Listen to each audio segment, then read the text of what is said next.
Wednesday, May the 28th, we'll see the Europa Conference League final, and it's another English club in action as Chelsea take on Real Betis. It's been a competition, Nick, where pretty much from the first ball was kicked, Chelsea were the red-hot favourites to win.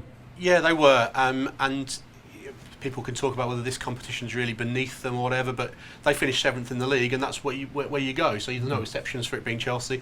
Does it devalue the competition slightly that they've played reserves basically the whole way through and now they're into the final? Perhaps, but they've not really played anyone along the way, and this will be their first actual decent opponent that they come up against. It'll be interesting to see what Maresca does in terms of team selection, and whether he wants to reward some of the players like Keenan Dewsbury Hall, who's played all the way along, whether he'll go back to his best 11 for this final, or he'll reward some of those guys that have been on the periphery and have got them to this final. That's quite interesting. Although actually, Betis have done the same. They've rotated a few times to get here. So yes, it's an odd competition. It's the odd one out in Europe. They didn't change to the 8-game format that the other two did, but we've ended up with a final between two good football teams that should be a decent spectacle. And it's going to be a tough game for Chelsea. Nick, do you bet on the Conference League? I've done very little on it this season. It's just there's so many games on a Thursday night now with Europa and Conference that to try to be across it all has been quite tough. So I've let a lot of it. I let the group stage especially just pass me by a bit. A bit like Chelsea, I think. Yeah, I mean we've seen teams before look as strong as Chelsea, let's say in European competition, Milts, but the fact that they haven't had a test, and now, as Nick says, they will have one in the final, is that going to make it trickier for them? Yeah, it is an interesting one for Maresca, who, we talked about if Ange's going to get the sack after winning the final. There's obviously doubts over Maresca's future as well. This time last season, Chelsea seemed to be getting it together under Pochettino, and then he was off. So I think he has to go strong, doesn't he, with his team selection. It has been a very strange competition. Just looking at the prices for Chelsea's semi-final away to Djurgården, the home team are 9-1 to win a European semi-final. It doesn't feel quite right. But yeah, as Nick said, I think this is going to be a proper final, and Betis come into it in great form. I think only a couple of defeats in their last 20 or so games in all competitions, and Chelsea certainly can't take them lightly. The standout name, Mark, in the Betis squad will be Anthony, because he's scored 4 goals in this competition, despite only joining them in January, having had an absolute nightmare spell at Manchester United. He's one of a few of the former Premier League boys in the Betis squad. Yeah, so Anthony's probably the standout name, but you've got Fornals, Lo Celso, Hector Bellerin is there, Pellegrini's the coach. So, they've... I think it's a good place to shop, really, because the Premier League...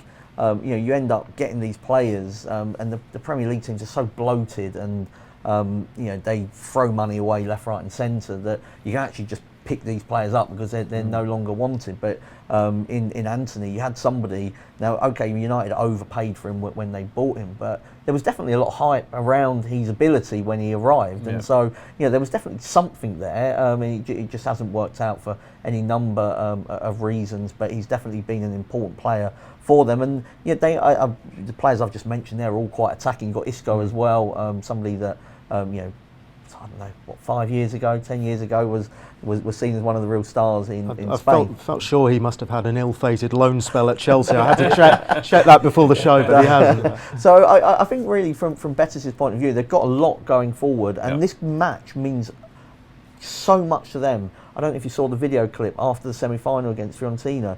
They were welcomed back by thousands. Now, I don't even think there were thousands at Stamford Bridge watching Chelsea semi-final. So that's the kind of difference that you've got between the two teams. And I think that Betis, I was looking at their results against the best teams in Spain. They've drawn twice against Barcelona, and Barcelona are better than Chelsea. So I think this is a dangerous game for Chelsea if they're not sort of fully at it. The way I'm looking to play it is both teams to score. I looked at sort of Betis there, as we speak, they're in 6th spot in La Liga. In 9 of the games they've played against teams above them in La Liga, they've scored.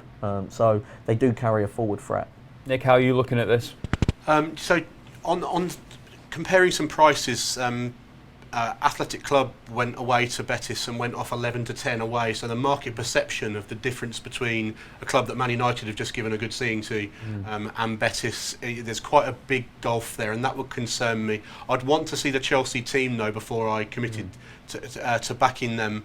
In terms of a bet, I really do think it's Isco that pulls the strings for Betis, and I was speaking to some people that watch La Liga, and they do. If you stop, there'll be a lot of talk about Anthony and Lo Celso from an English perspective, but if you stop Isco, you stop Betis, and he'll be the key player. He's their joint top scorer, and he's got more assists than anyone else in their squad as well. So again, if we look at those to score or to assist in the game market, if you want to get with Betis that way, Isco would be the player that I'd go with there. And James, Chelsea have scored more than double the amount of goals that Betis have in this year's competition. Are they going to have enough strike power, do you think, to see off the Spaniards? I think over 2.5 goals. I think there's a bit of odds against about it. I think that looks a really solid bet. You know, I'm not sure how much we're going to read into Chelsea beating Noah 8-0 in the league phase, a match I'm sure we all remember fondly.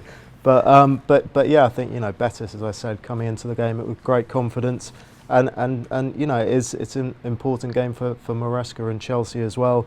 You know, over 2.5 goals has copped in 18 of Betis' last 25, both legs of the semi-final against Fiorentina. And one player, again, you know, as Nick says, you need to be looking for the Chelsea team news.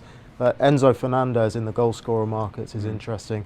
I think he started the season, had 5 shots in his first 10 appearances, but he's really been given licence to get forward more since then. He scored 6 league goals, and yeah, I think he's could be an interesting price depending on where he plays. Has been playing kind of, you know, almost in a kind of number 10 role at times. So I'm just going to put up Nicholas Jackson playing against Spanish teams. I think that, you know, that might just be able to reprogram his mind a little bit.